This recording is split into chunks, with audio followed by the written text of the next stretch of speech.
la divido en 1 millón o 10 millones, no faltaba más. Si voy a hacer la suma, yo a lo mejor me quedo con 10 términos y hasta me equivoco al hacer la suma, ¿no? El caso es lo siguiente, vean ustedes, miren. Estas partículas que están acá, las que tienen velocidad C1, no constituyen toda la presión que se mide en las cavidades de la pared, sino nada más una parte, ¿no? ¿Cuál es esa parte? Pues muy sencillo. Es precisamente este número, ¿no? N entre B, que multiplica a M entre C cuadrada sobre 2. Y yo tengo que ponerle ahí el 1, ¿verdad? Es N1 y C1. Esta que está acá es la contribución de las partículas que tienen velocidad C1. Vamos con las que tengan velocidad C2. Las que tengan velocidad C2, pues es la misma fórmula. N entre B por M C cuadrada sobre 2. Y ahora le ponemos el subíndice. Subíndice 2 y subíndice 2. Y pues no se las hago, hay que repetirla con todas, ¿no? Y si la repito yo con todas, entonces la suma de todas las contribuciones va a ser la presión que a mí ciertamente es la que me interesa. Vamos a ponerla, ¿no? Ven ustedes que a la hora... ¿Y esa manita qué significa que está aquí? No, es esta para que la pongamos. Bueno, entonces, ven ustedes, a la hora de hacer esta suma, pues conviene que factoricemos los términos constantes para simplificar, ¿no? Vamos a hacerlo, ¿no? Ustedes ven que esta B siempre es la misma, la masa de las partículas siempre es la misma, el número también, y entonces yo podría poner que esta suma que está acá es igual a 1 entre B, 1 entre B, y luego tengo que multiplica a M sobre 2, y esto que multiplica a la suma de N1 C1 cuadrado, N2 C2 cuadrada, N3 C3 cuadrada, N2 billones C2 millones al cuadrado, y así sucesivamente. Ahora, yo lo pienso poner ahí con una notación, con la notación de suma, ¿no? Y entonces, si lo pongo con la notación de suma, esto se escribe suma. Suma desde I igual a 1, quizás hasta infinito, ¿verdad? De las que yo lo vaya a poner, vayan ustedes a ver. En fin, es hasta que termine la suma, ¿no? ¿De qué cosa? Pues lo que me faltó, ¿no? De aquí me faltó N1 C1 cuadrada, N2 C2 cuadrada y sucesivamente. Esto lo represento como NI CI cuadrada. Y ya, ¿verdad? No, está bien, ya es todo, ¿no? Ya es todo. Esa suma de NI CI cuadrada me da un cierto valor, ¿no? Ahora vean ustedes, bueno, que se note que no me alcanza el pizarrón, y yo he hecho esfuerzos de que me alcance, ¿eh? Miren ustedes. Voy a hacerlo aquí arriba, ¿eh? Aquí lo voy a hacer, miren. Miren ustedes. ¿Cómo se define, esto es un chorizo bárbaro, ¿no? ¿Cómo se define un promedio en estadística? Promedio en estadística, pues se dice, lo que se hace es multiplicar el valor de la variable por la probabilidad del valor de la variable. Esto da la esperanza. Ahora, cuando uno tiene ya números estadísticos, entonces lo que uno es multiplicar los valores por las frecuencias observadas, ¿no? Dicho de otra manera, el valor promedio de la velocidad de las partículas del gas elevada al cuadrado, y voy a representar el valor medio de esta manera. Ahí está. Ese palito que le pusiste hasta arriba representa el valor medio de esa variable C cuadrada, la velocidad de las moléculas al cuadrado. Esta es igual a la suma de la probabilidad NI entre N por el valor de la variable y suma desde igual a 1 hasta infinito. Bueno, ustedes, este cociente es la frecuencia con la que se observa en este experimento que una partícula tiene la velocidad CI respecto de todas, ¿no? Este cociente es precisamente la probabilidad de encontrar una partícula que se mueve con velocidad C subíndice I. Esto se puede escribir como 1 entre N suma de ni ci cuadrada es suma sobre i. He factorizado el 1 entre n. Pero vean ustedes, esta suma que está acá es esta que tengo aquí. Entonces lo que hago es que aquella la pongo acá y entonces esto se puede escribir como m entre 2 veces v por esta suma, pero esta suma vale n veces el valor de la velocidad al cuadrado. ¿Y qué cosa es esto? Bueno, esto que estamos calculando, acuérdense ustedes que es la presión. Bueno, es la presión entre comillas, ¿no? Porque de hecho nosotros teníamos la presión en X, otra suma que daba exactamente lo mismo, que era la presión en Y otra más que era el mismo cálculo que nos ofrece la presión en Z, ¿no? Entonces esta cantidad resulta ser tres veces la presión P calculada, ¿no? Bueno, pues esa es la expresión para la presión, ¿no? Déjenme, se las voy a poner en un cuadrito para que no se vea ahí tan fea como allí se ve. Y además pienso reunir los términos para que podamos interpretar su significado, ¿no? Quizás convenga borrar este pedacito del dibujo, ya que este básicamente representa el anterior. Y entonces, la presión es igual, y este 3 que está acá, pues lo estoy pasando del otro lado, dividiendo, y entonces obtengo lo siguiente, ¿no? Miren ustedes, yo pienso reunir las cosas de esta manera. Vean ustedes, estoy juntando la masa por la velocidad cuadrática media dividida entre 2. ¿Por qué las junto? Bueno, porque resulta que esa mezcla de numeritos representa la energía cinética, ¿no? Entonces tengo yo que la presión es igual entonces al número n que multiplica a m por c cuadrada sobre 2, entonces ya puse la n y todo esto. Y todavía me está sobrando el 1/3. Espérenme, me faltó esta v, que allí está, ¿verdad? Entonces, pero bueno, en fin. Ahí está. Entonces la presión resulta ser igual al número de partículas total entre el volumen multiplicado por la energía cinética promedio multiplicada por 1/3, ¿no?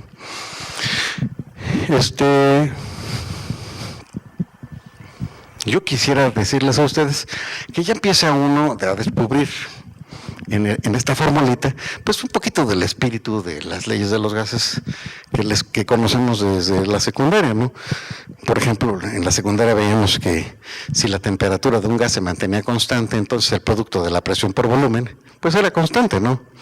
Y aquí en este sentido, básicamente, si yo fuera capaz de decir que esto está ligado con la temperatura, y si la temperatura es constante, entonces este número es constante, y entonces este volumen lo podría pasar del otro lado multiplicando, y tendría yo automáticamente esta relación que establece que el producto de la presión por el volumen se mantiene constante, ¿no?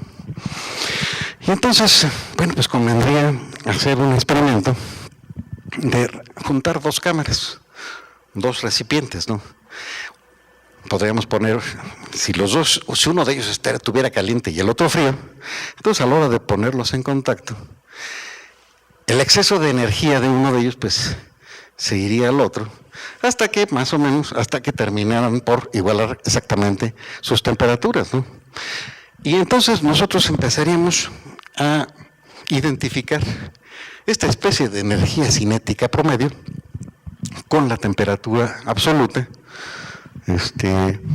Ahora, hay un detalle interesante, ¿no?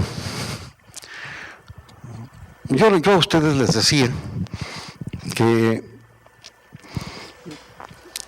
no es mi intención hacer un acercamiento termodinámico a las variables conectadas con con este estudio, sino más bien hacer un estudio estadístico. Y entonces, en esas condiciones, esta energía cinética, m c cuadrada promedio sobre 2, se considere que es una variable proporcional a la temperatura. Entonces eso no, luego lo escribe uno de esta forma. Pone uno ese bicho que parece una especie de alfa, una alfa griega, y le pone uno aquí la temperatura. Y por un cierto capricho de la naturaleza, en lugar de poner aquí una constante directamente, se pone 3 medios de una constante y le ponemos aquí un signo de igual, ¿no? Esta ecuación, entre otras, define la constante de Boltzmann, ¿no?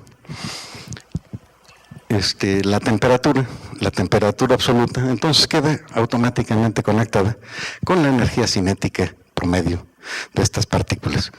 Y una temperatura absoluta igual a 0, pues estaría ligada con una energía cinética, la mínima posible en estas condiciones, pues es un 0, ¿no? Bueno, estas son las ideas conectadas con, por un lado, establecer una idea, una estimación de la presión producida por los choques de las partículas contra las paredes de gas, por un lado. Les estoy proponiéndoles a ustedes una conexión entre la energía cinética promedio y la temperatura absoluta. Esta es bien importante.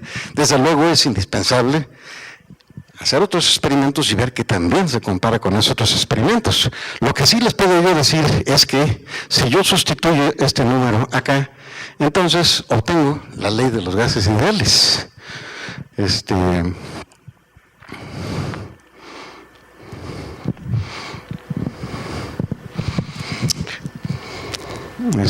Me parece que por ahí se me pasó un 2, ¿verdad? ¿Dónde se me pasó? ¿Dónde se quedó? ¿Esta manera?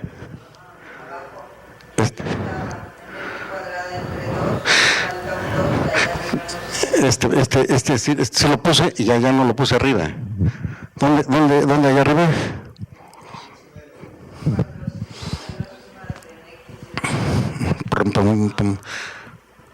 Sí, entonces aquí me había falta poner el un medio.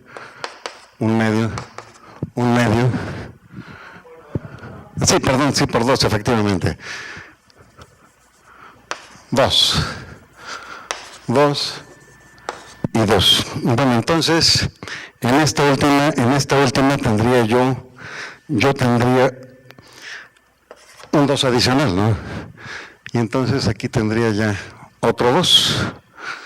Bueno, pues muchas gracias, porque ahora sí ya queda el cohete completo, ¿no? Miren, déjenme sustituir esta expresión acá. Y entonces, al sustituirlo obtengo. La presión es igual a N entre B, que multiplique 2/3, y luego viene la energía cinética, que es 3 medios de K por T. Ahora este 2 con este 2, este 3 con este 3. Y vean ustedes la ley de los gases ideales, ¿no? Si la cantidad de gas que hubiéramos metido en la cavidad fuera una mol, exactamente una mol, entonces este número que está acá, la N, sería el número de Avogadro. Y si este fuera el número de Avogadro por la constante de Boltzmann, nos da la constante universal de los gases. Entonces esta misma se podría escribir como P es igual, N por K es R T entre V. Pero presión por volumen es igual a RT. Es la ecuación de los gases ideales, ¿no?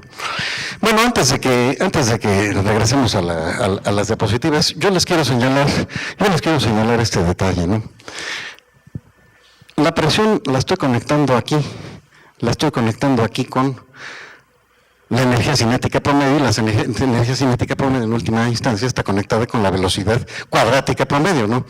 De hecho, aquí hay una conexión entre la velocidad cuadrática promedio por un lado y la temperatura absoluta por otro. Quiero proponerles a ustedes un experimento que realizó Stern. Vamos a pasar a la siguiente diapositiva. Y creo que hay que bajar el... Antes de que la pase, no, sí hay que terminar de bajarla, ¿no? Aquí viene un detalle bien interesante que son las unidades, ¿no? Las unidades de presión. Esta es información, pues, práctica, ¿no? En el sistema de unidades NKSA se utiliza la unidad llamada Pascal. La fuerza, pues la presión es fuerza por unidad de volumen. La unidad de fuerza es el pascal, la unidad de superficie es un metro cuadrado, ¿no? Y esto hace que la unidad en el sistema NKSA sea un pascal. Un pascal es un newton por metro cuadrado. A menudo se toma como unidad la que corresponde a la presión atmosférica. Mucha gente habla de presiones evaluadas en atmósferas, ¿no? Así que conviene ver cuánto vale una atmósfera, ¿no? Dado que la presión atmosférica es capaz de levantar una columna de mercurio, aquí hay un error, aquí debería decir mercurio, en 76 centímetros, entonces la presión atmosférica vale, pues los 76 centímetros multiplicada por la aceleración de la gravedad, así que la aceleración de la gravedad multiplicada por la densidad, me dan entonces 1.013 por 10 a las 5 pascales. Una atmósfera es 10 a las 5, es el 10% de 1.000.000 de pascales. Vamos a pasar a la siguiente. Quizás otro detalle interesante, la energía de las partículas ligada con los movimientos caóticos es muy baja. Para las temperaturas de 1 Kelvin, de 1.000.000º de Kelvin o 100 millones de Kelvin corresponden a energías de 2 por 10 a la menos 23, a la menos 29 o de 2 por 10 a la menos 15 joules respectivamente, ¿no? Estas energías entonces son realmente pequeñitas. La constante de Boltzmann que estábamos mencionando es 1.38 por 10 a la menos 23. Esto está en joules por Kelvin. El número de Avogadro que mencionamos es el número de partículas que hay en una mol. Es igual a 6.023 por 10 a la 23. Y la constante universal de la gas es el producto de estas dos, 8.31 joules por mol. La siguiente. Bueno, esta es la descripción del experimento de Stern. En el experimento de Stern, el punto central es este que está acá, este puntito. Realmente representa un alambre, es un alambre de platino. Y a este alambre de platino, Stern le hizo pasar una corriente eléctrica. Pero antes de pasarle la corriente eléctrica a este alambre de platino, lo pintó de plata. O sea, le hizo un depósito al vacío de plata sobre la superficie de este alambre, ¿no? Entonces, la idea es la siguiente, ¿no? Él lo que va a hacer es pasar corriente por este alambre, la corriente va a calentar el alambre va a calentarse, calienta la plata, y cuando la temperatura del alambre sea la temperatura a la que se evapora la plata, pues la plata se va y se comporta como un gas. El hecho interesante es que él colocó estas dos ranuras para filtrar, para escoger un chisguete delgado de partículas. Y en última instancia, estas partículas van a llegar y se van a depositar